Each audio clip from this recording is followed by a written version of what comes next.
Hello, everyone, and welcome back to the show. We have a tremendous conversation for you today with Dr. Thom Mayer, the medical director for the NFL Players Association and a clinical professor of medicine at George Washington University.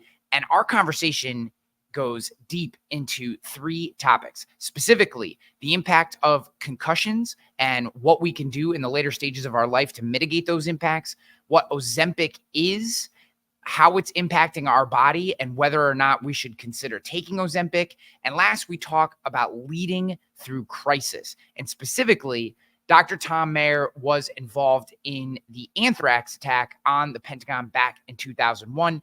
And he talks about that topic and so much more, in particular, this idea of leading through these crisis moments. You're going to love this conversation. Whether you're watching on YouTube or listening to the audio version of this podcast, make sure you hit that subscribe button so you do not miss future episodes. I love you for watching this show. Let's get on to Dr. Thom. Let's go. Yeah, make it look easy. Hey, stand up guy on 10 toes.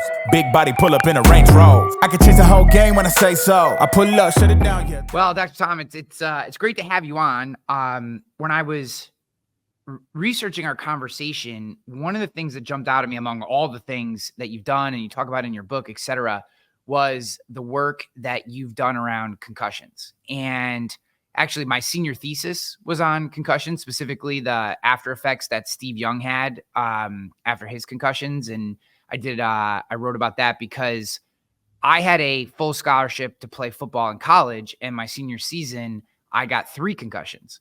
The first one was considered a bell rung.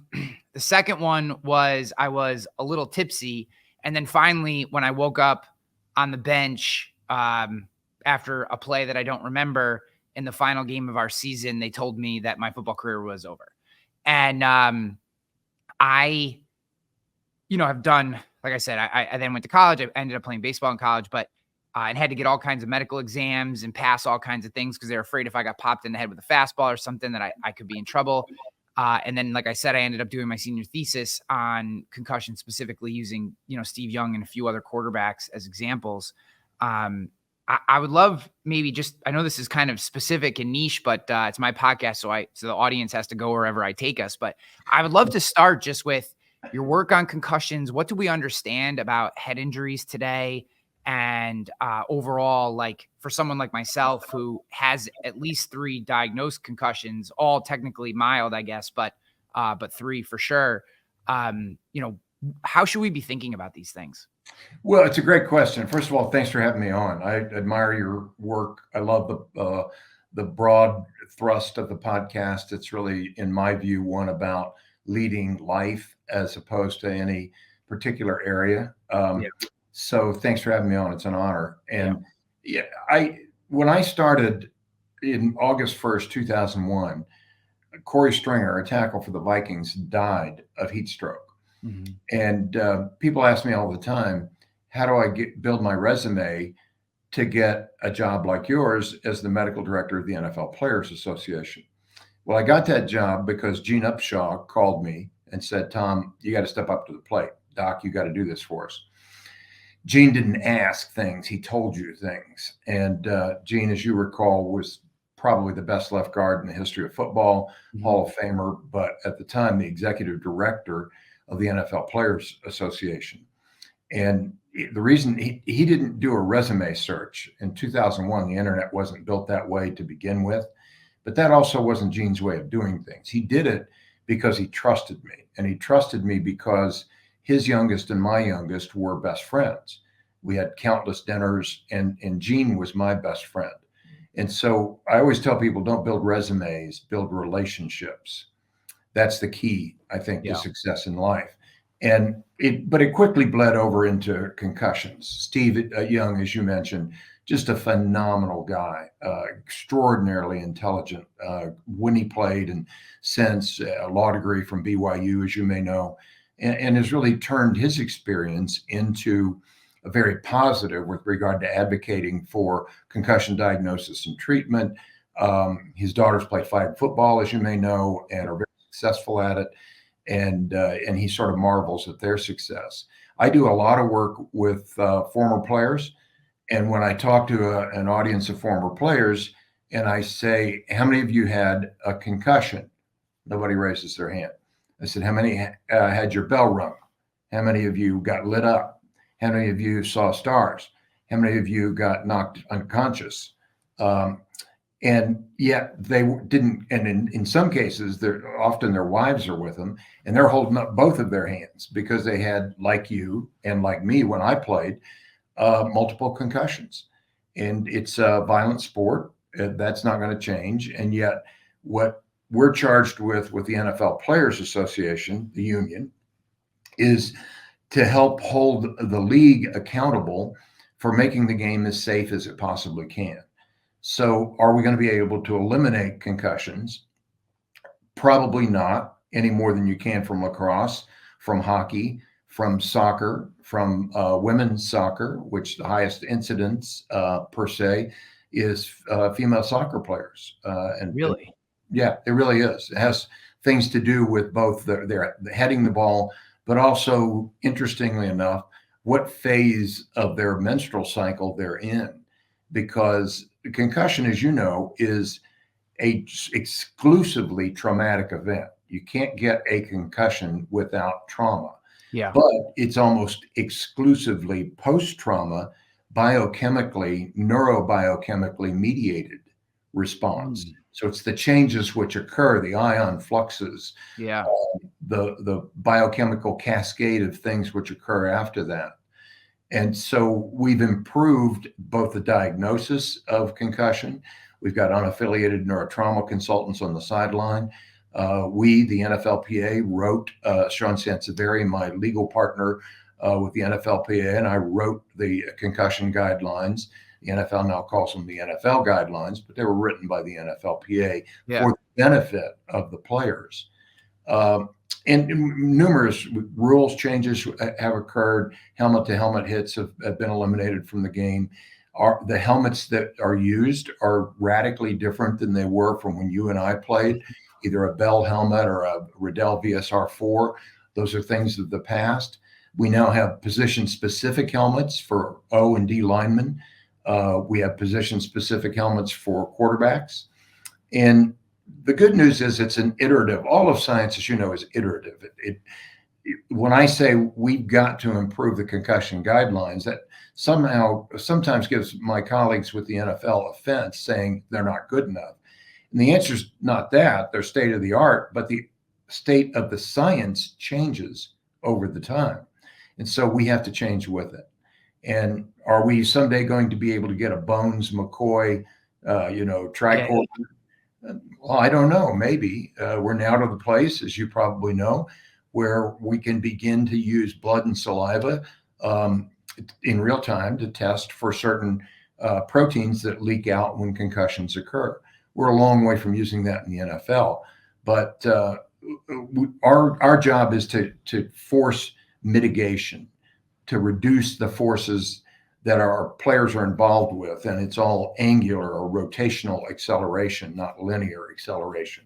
So I'm afraid you've gotten me wound up on a topic that I did bench research on when I was a fellow in pediatric trauma and adult trauma. So it's a fascinating concept, and one where I'm happy to say things are getting better, but things are going to continue to get better because we're going to force them to do that. For high school warriors like myself, who are now, 15, 20, 30 years into their business career, this is something that maybe they don't think about or have even forgotten happened to them. Are there things that we can be doing, in this second half of our lives to mitigate any long-term effects? Is it, one of the things that, and again, not a doctor, so this is just research. One of the things that I, came across was the impact of overall body inflammation. And as much as you can keep inflammation down and low in your body in general, staying away from, even as simple as staying away from processed food, sugars, things like this, anything to reduce overall inflammation in your body can help with the long-term effects. Is there, is that real? Obviously doing my own research, I don't necessarily always know exactly what I'm reading, but, are there other things that we can be doing in this second half of our lives to mitigate any long-term effects? Or are there really, if you get past it and you're 10 years out, are there long-term effects? Yeah, it's a great question. And you know, my friend Peter Attia talks about the difference between lifespan, how long you live, and health span, how well you live during the course of your life. For me, I add to that joy span. So lifespan, health span, joy span. And joy span is not just how long and how well you live, but how joyous you live, how creative you are, how cognitive you are of your horizons and where you are when you're working. So if you look at any of those factors, concussions or not, single most important determinant in all decades of life with regard to all-cause mortality, as well as brain health, is VO2 max. And you know, it's really technical. No, it's not really. It's really exercise. Are you able to get some form of exercise around 3 hours a week? Doesn't have to be the most intense. Doesn't have to be, you know, sprinting, running, cycling, climbing a mountain. You know, just walking up inclines, walking and building your cardiovascular strength, insulin resistance, importance of sugars, as you say, not just diabetes, but type 2 diabetes, pre-diabetes. You know, what's your insulin resistance? What's your lipid profile? How can you manage that? So as you might guess, it all pulls together in these wonderful ways that if someone says, well, what's most important? The answer is yes. Yes, all of the things that I just mentioned are critically important. And for an audience like yours that are, you know, entrepreneurial people, whether they're building business ventures, whether they're building a family, whether they're building their own life, their own capability and creativity and ability to think, act, and innovate, as I like to say, in creative ways, all those things are going to be fueled by a healthy body, which drives a healthy mind, which drives the ability to think and make connections, almost epiphanous moments that you wouldn't see if you weren't able to do that. Plus, as you know, you're an athlete, both a current and former athlete. You know, there's a almost Zen-like state that you get from exercise, a reflection and ability to think clearly about what's going on, your surroundings, and how you adapt to your surroundings. So it's mystical, but it's also highly scientific. Like a lot of people who were were athletes in high school or college, you get into your life, you get into the more sedentary work life, office life, et cetera, whatever your career is, and you start to let the habits slip that kept you in shape during the times when you were more athletic. And you look in the mirror and you start convincing yourself that you're still an athlete or you're still in shape, even though what you're seeing in your reflection doesn't necessarily say that that's the case. And in 2017, I had this moment where I was so riddled with inflammation from eating like crap and drinking too much and not working out enough and traveling without a good plan for being on the road and all these things that on the second day of a conference that I was putting on, I literally could not finish the conference. I was the MC and I couldn't go back out, and it changed the entire course of my life since then. This was 2017, lost 25 pounds, got all these things. Okay. So one of the things that I come across a lot with the clients that I coach, they come to me for business related things, but oftentimes their physical health is so out of whack that starting to dial in on some of the mental habits or mental frameworks that I might want to teach them from a business perspective, it's almost irrelevant to talk about some of these items in a business context because their physical health is so out of alignment. When you come across these people, or just your best guidance for what this might be, how do people get started? How does someone who has let themselves start to fade away, what are some of the small things that they can do? And I know you're not necessarily like a health coach or whatever, but obviously being in the NFL, seeing what goes on, and then getting to know so many of these guys after their careers, right? How do you start to get this in alignment? And what are the 20% things that are going to give you the 80% results for a working professional? Excellent question. First of all, when I talk about the distinction between leadership and leading being what we do, not what we say. Leadership is worthless because it's what you say, and anybody can say anything. Leading is what you do. So I always tell people the leader you're looking for is you.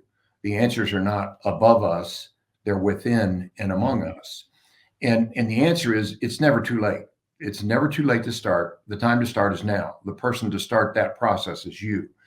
And, I always tell my patients, my colleagues,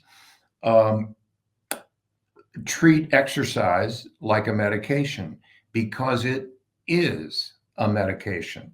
Stronger than any medication known to man, stronger than lipid-lowering drugs, than antihypertensive drugs, than GLP-1 agonists, the Ozempics, Rybelsus, those kinds of things, all great medications. But the strongest thing that you have is yourself. And begin when? Begin now. Doesn't matter what shape you're in right now. Any exercise is good exercise, as long as you don't overdo it. Sure, you want to be out of breath. If you have chest pain, then that's a different story altogether. And it can start as simply as you get a stand-up desk. Work standing up instead of sitting down. The old saying, sitting is the new smoking. Because for a lot of different reasons. It's bad for our posture. It's bad for our muscles. Our hamstrings tighten up. Most people who complain of back problems, it's not their back, it's their hamstrings and their hip flexors. Stretch 3 to 5 times a day at work while you're at work. And so movement matters. And it doesn't matter when you start it, it matters that you start it. And no one can start it for you. Other people can help you by saying, hey, did you get a chance to work out today? Hey, did you ever get that stand-up desk? Hey, are you planning on having healthy snacks when you're at work? You don't have to be some kind of psychotic out there trying to convert the whole world. Yeah. Convert your world. Yeah. And that begins, as you do very well with your podcast, to, Henry Adams said, a teacher affects eternity. He can never tell where his influence ends. Yeah. And I would say that's what you do with your podcast, is you affect eternity. You don't know how many people you're affecting, but you do it, I presume, to help others, and in hopes that most of your guests, myself probably excluded, are trying to help others. That's why they are so passionate about what they do. So, the answer to who is you. Yeah. Well, I will say I started this podcast because I realized about a decade ago, I was having some career, I don't want to say struggles because I was successful by measurables, but just wasn't feeling satisfied. I realized that I get more pleasure out of watching the light bulb come on for other people than my own success. And that's why I became basically manic in creating and sharing and trying to take big ideas and break them down and connect with wonderful people like yourself who are willing to share their expertise, because you said it, man, like one person hears something you say and it clicks over for them, then all the work was worth it. Like literally all of it. I mean, that's why we do these things. So yeah, you can't make this up. I just finished a book, as you may know, called Leadership is Worthless, but Leading is Priceless. Yes. And one of the things I talk about in there is my beautiful and brilliant wife, Maureen, and I had 3 boys, now young men. And when they were younger, when I used to take them to school, anytime I was in town, I drove them to school in the morning. I always said precisely the same thing to them, which is, one more step in the journey of discovering where your deep joy intersects the world's deep needs. I swear I said this to them. They prefer to take the bus, as you might guess. They don't want to hear dad say something like that. But you have to start with your deep joy, not the world's deep needs, because the world's deep needs are unfathomable. They're infinite. And I find a lot of people who are unhappy, who are depressed, who are burned out, because they have failed to follow their deep joy. So I get asked, as you do, what's your deep joy, Doc? And it's helping other people find and express and live and embrace their deep joy. Yeah. So I think we're saying very, very similar things in terms of what drives us to do what we do.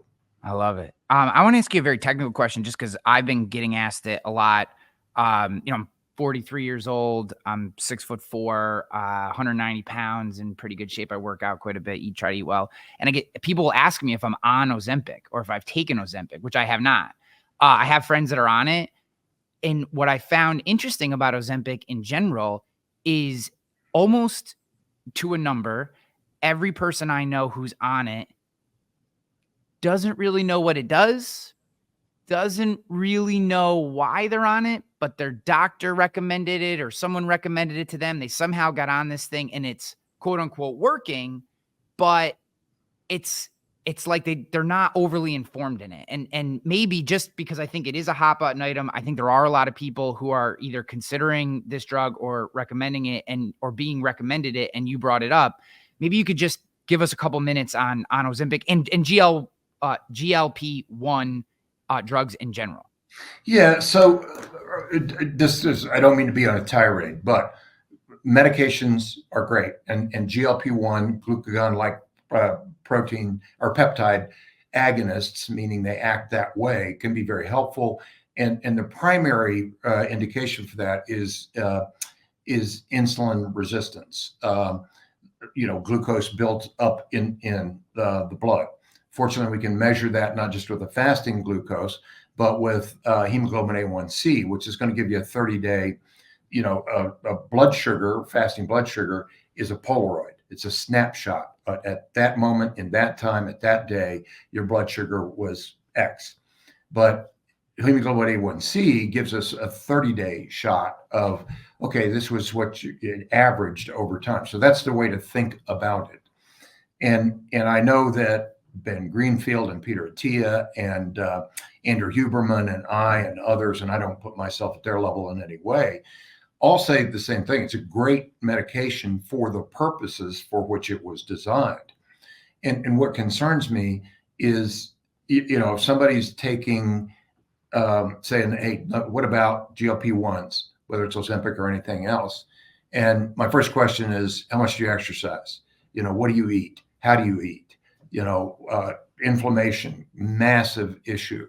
Are you taking B6 and B12 in your diet to help pull inflammation? People think of inflammation, probably a whole different episode, as, well, that's just local inflammation. Well, there's no such thing as local inflammation. It's all systemic, body-wide inflammation. Mm-hmm. So for the purpose, if somebody's taking it strictly for weight loss, what they're going to be able to do is look in the mirror and say, wow, I look a lot better, and people tell me I look a lot better.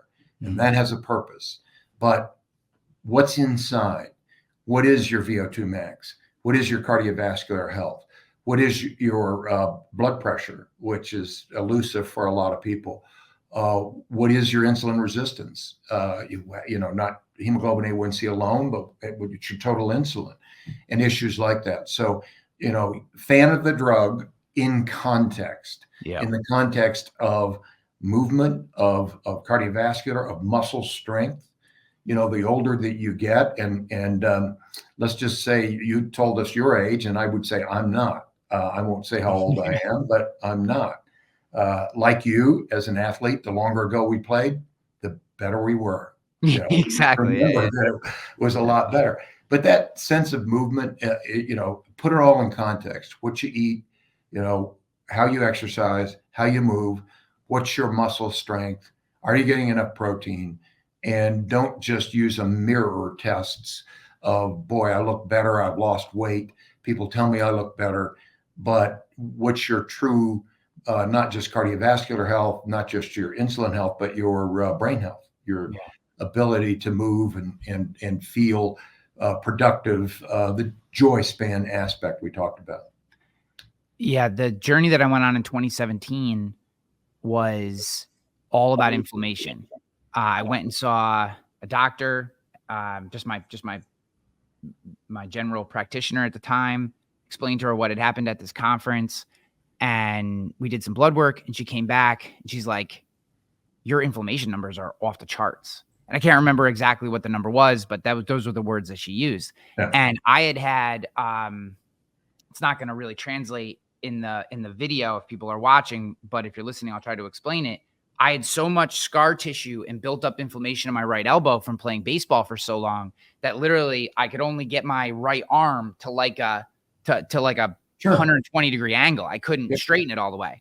So I went and saw a specialist, and we went on and I basically just went on a diet that was all about anti-inflammation, removed anything that caused inflammation as much as I possibly could from my diet, except for coffee, because I was unwilling to give that up, but I figured fairly negligent impact in general. But and what in a month, I felt like myself. In 6 months, I felt 10 years younger. A year later, I felt like I was in my 20s again. And I was bouncing around the house and running and lifting 7 days a week. And like my brain was like on fire. Like, I don't know how to describe it to people. It was like, when I say on fire, like, it was like when you were a kid. It was like being all the way back to just thoughts, connecting, serendipity, creativity, problem solving, endless energy, because I just removed, it was just inflammation. I went back, my inflammation numbers were like down at the bottom, like 95th percentile, I think. And that alone was this enormous game changer. I want to ask you one more health question, and then I have one more question about leadership. So I'm going to transition that just the inflammation piece, and to give people, just backing up what you just said, I lived that. The other things, I've never tried Ozempic. I haven't focused too much on glucose levels or anything. That hasn't really been a problem for me, but just that simple thing you were talking about with inflammation changed my life. I recently found out over the winter that I just wasn't feeling like myself. And I had some things happen with work and life and, all these messy things. I was like, it's winter time. I live in upstate New York. Like, we're all vitamin D deficient during that time and miserable anyways. And, whatever. But man, I've lived this, I've done this cycle 43 times, and this one was different. So I did some blood work. Actually, I was listening to Huberman on, I think it was Rogan, and he was talking about the impact of testosterone on male bodies post age 40. And he recommended this service called Maximus. I'm not recommending them for anyone at home. He mentioned that name. So at home blood test, whatever. I was in the 6th percentile for testosterone for men my age. I don't know what the thing was, right? But I had 77 micrograms, 77. That's way low. Yeah. Way low. Yep. So I started taking an oral that they recommend before you do any kind of like supplementation in terms of like injections or anything. This is kind of step 1 in their process. They don't like to go right to injections. And 4 months later, I'm not all the way back, but it's insane how much better I feel, workouts, the whole thing. So I would love if you could helps, because a lot of our audience tends to be 35 to 55 is like our primary range. We tend to skew a little towards men, but a lot of women as well that listen to the show.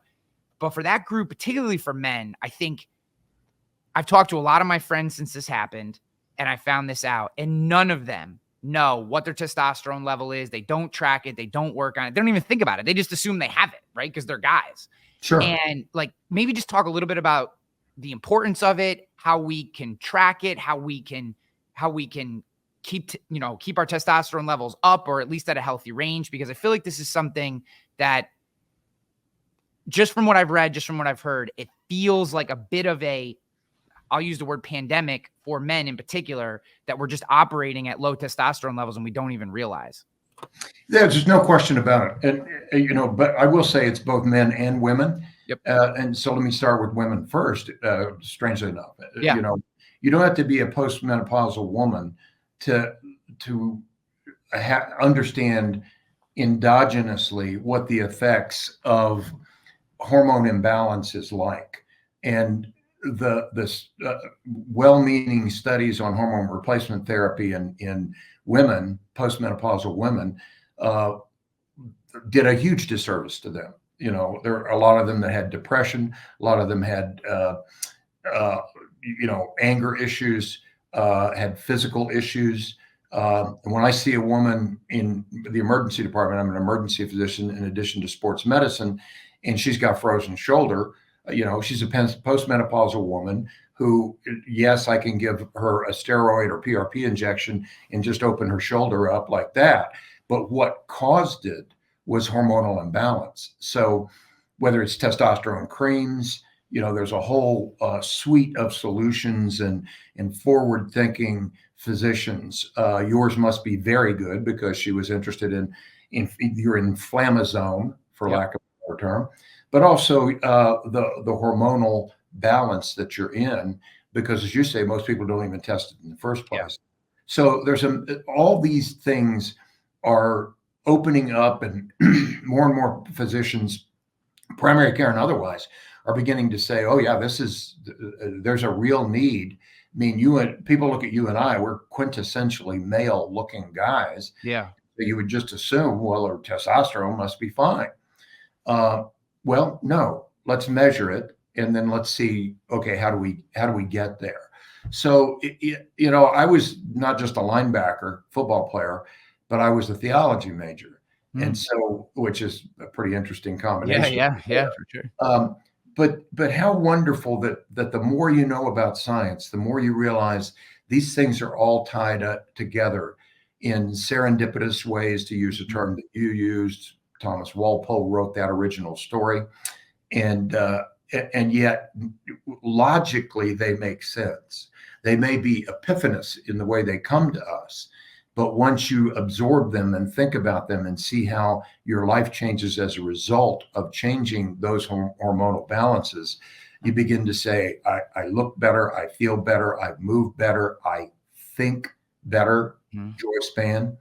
I'm making connections that I didn't see before or wouldn't have seen before. I grew up in the Midwest, so like you, I know that Persephone is the goddess not just of winter, but death as well. So, understanding that seasonal affective disorder, so-called SAD, red light therapy, all kinds of pieces.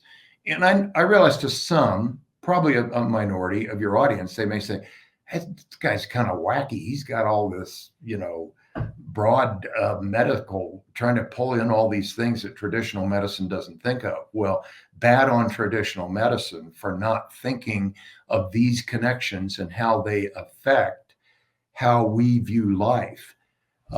So I think thank God medicine's changing. People are becoming much more forward thinking in terms of how these connections interconnect and what they mean. Well, Doc, I thank God for people like you, Huberman, Attia, these medical professionals who 20 years ago, we'd never hear from you guys, ever. You guys would not be out front on podcasts, in media, sharing these ideas. I mean, people love to take shots at Huberman, but the number of people that he is at least exposed to ideas that have helped them, you know what I mean? Like, I think it is,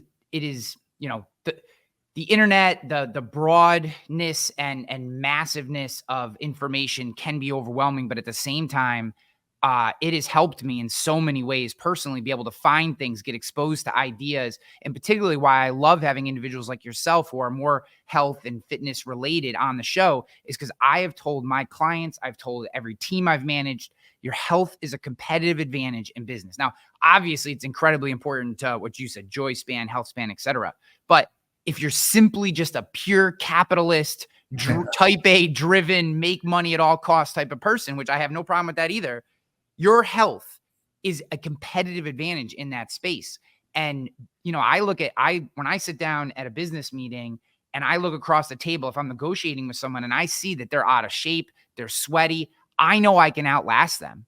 I simply know that I can outlast them in that meeting. And there will come a point when they become tired, frustrated, irritable because they're not in good shape. Their fitness is not together. Their mind is foggy. Maybe they're hungover, et cetera, that I can just beat them in that place because I know I can just be more present and more focused longer than they can be. And for that reason alone, guys, take everything that Dr. Thom is saying incredibly seriously. We can't leave our health simply to our physicians. I think physicians are amazing and I am not knocking them in any way, but I think we need to take more ownership as well.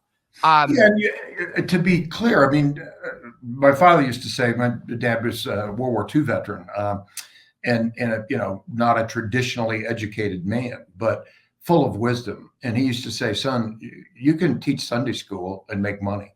There's no reason you can't do both. There's nothing wrong with either one of those. Yeah. So I do believe in purpose, in joy span, and a sense of deep joy to which we connect our lives. But I've had multiple entrepreneurial businesses, both in healthcare, in ambulance companies. I continue to invest in opportunities that I think will help broaden horizons for other people. And so you used the term competitive advantage appropriately. It's ROI. Yeah. It's return on investment. Build into your schedule the exercise and the eating habits we're talking about, the testing to determine what is really your baseline, because it is competitive advantage and it's a return on investment. It's a way of being able to say, one of the things that's most important is, first of all, I always tell people, number one, every person is a leader. Lead yourself, lead your team. Number two, every person is a performance athlete, no different than my 2,500 athletes in the NFL, involved in a cycle of performance, rest, and recovery. Performance, rest, and recovery. And we have badly neglected rest and recovery. Yeah. And then third, the work begins within. If we're going to reform our systems, we have to reform ourselves to have the energy, the wherewithal, the joy span, the brain health to be able to come up with those creative solutions, because the way we're working isn't working, or it isn't working well enough. Could work better. All right. I have one more topic that I want to hit with you. I appreciate your time so much. This has been amazing. Slight pivot, but you were part of the crisis response team for the anthrax attack back in 2001.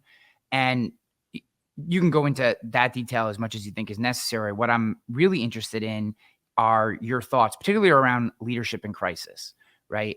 These moments in which something happens, a black swan event that we did not see coming, that has drastic, severe, and urgent, or requires urgent response.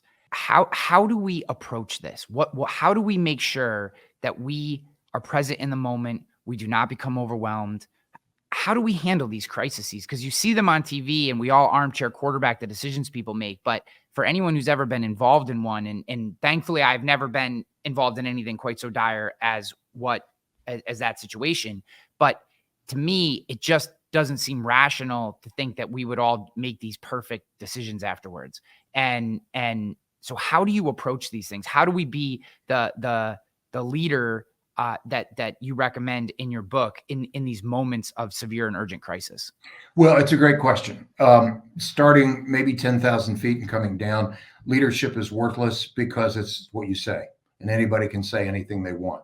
Leading is priceless because it's what you do all day, every day.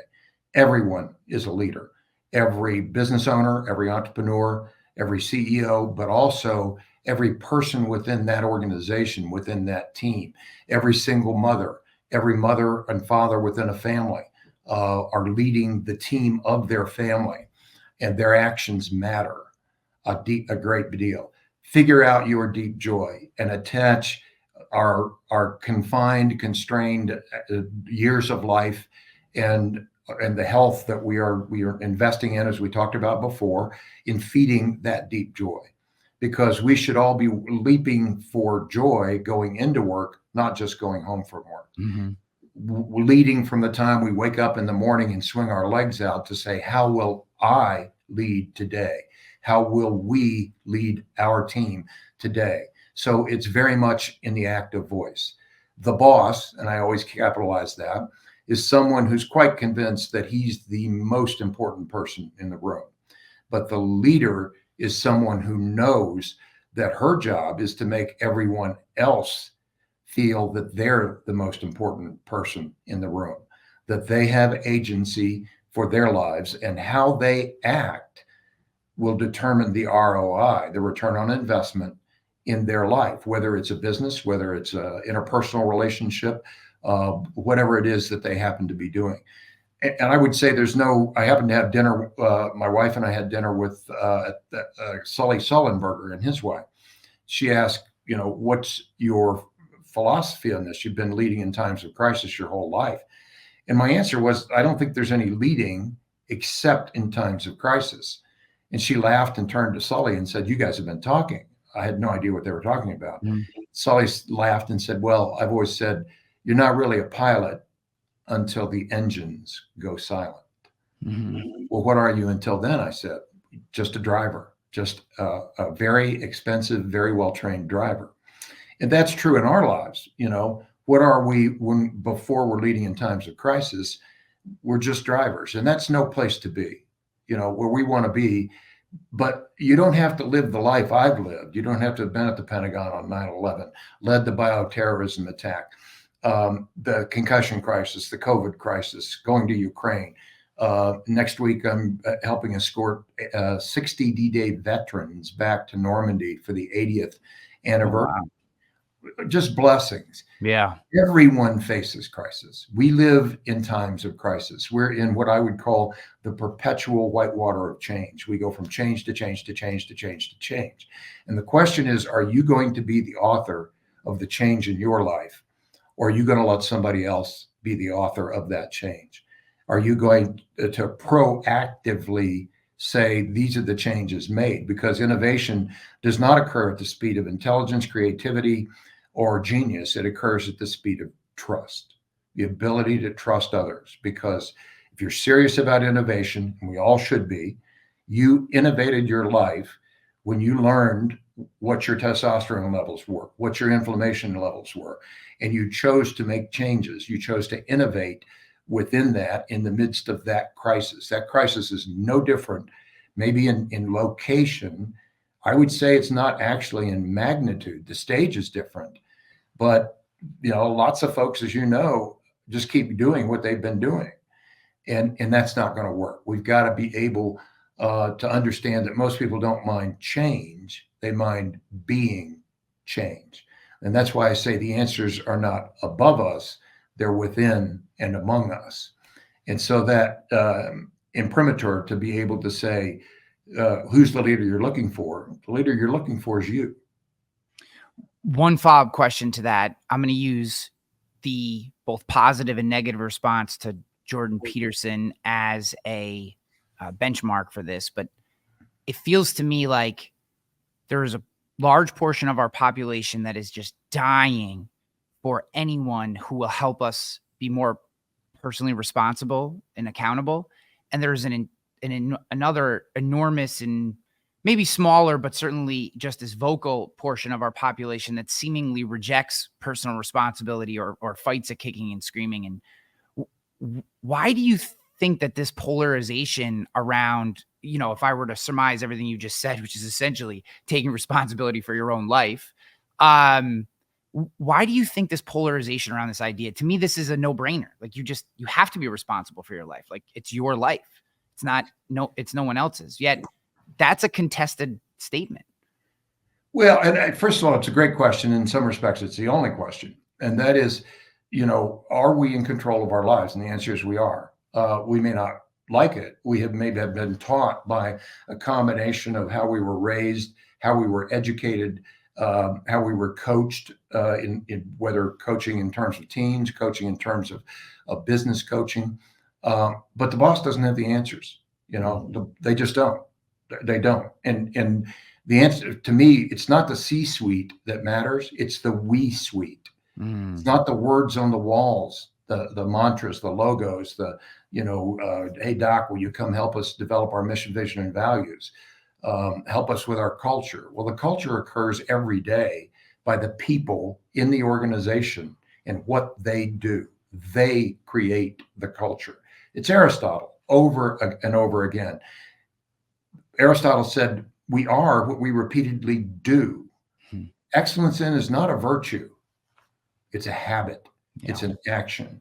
And so what I've tried to do in the book is connect all those things together to be able to say, sure, everyone would like to just wrap up the problems of life and tie a beautiful bow on it and hand it to the boss and say, you got a problem, fix it. That's no way to live. The boss doesn't know what you're going through. Even if they've gone through it themselves, it's different. And so have I been in the C-suite? Sure. But when I am, what I try to do is create catalytic reactions, enzymatic reactions among the people for whom I am responsible, because it's my deep joy to help them understand that they have to be the authors of their deep joy and connect their life to the purpose that's behind it. And I think that's why Jordan, as there's been so much, there's so much in culture these days that wants to blame others and to criticize failure.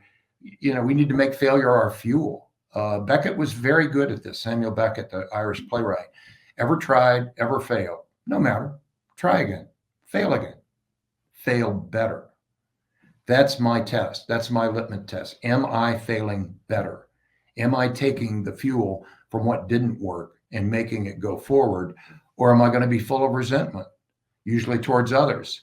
And Mandela, he's underquoted in this. Mandela said, resentment is like drinking poison and hoping it will kill your enemy. It's not going to work. That resentment is not going to work. So look in the mirror and say, I got to invest in my performance, rest, and recovery. That exercise is a medication, treat it like a medication because it is a medication. That my joy span is what fuels my health span and my lifespan. And more importantly, the ability to make meaning for others in the course of your life. So apologies, you wound me up there on something I feel strongly about. No, and it's a perfect place for us to leave our conversation. It has been an absolute honor and pleasure speaking with you. This has been tremendous. Self-serving to a certain extent because we talked about topics that are near and dear to my heart as well. But as I said, it's my show, so they have to listen to whatever questions I ask. That's right. No, thank you for having me on. Let's do this again. Oh yeah, absolutely. No, I have like 40 more things I could ask you about, but I want to be cognizant of everyone's time. Let everyone know where they can get the book, where they connect with you and your work deeper. Yes, and reach out. If I can be of help to anybody, my email is thommayermd@gmail.com. I got nothing to sell you, but hopefully something to give to you that might be helpful. No, that's wonderful. And we'll have links to the book, everyone. We'll have links to Dr. Thom's website and socials all in the show notes. So if you go there, you can find it. I'm sure the book is wherever books are sold. I wish you nothing but the best and enjoy that trip to Normandy. That is going to be absolutely phenomenal. I'll send you pictures. Thank you, brother. Wonderful. Thank you. See ya. Yep. Let's go. Yeah, make it look easy. Hey, stand up guy on 10 toes. Big body pull up in a Range Rover. I can change the whole game when I say so. I pull up, shut it down, yeah, they know. Running this game ain't a thing for me. I never switched up, no change in me. The only thing changing is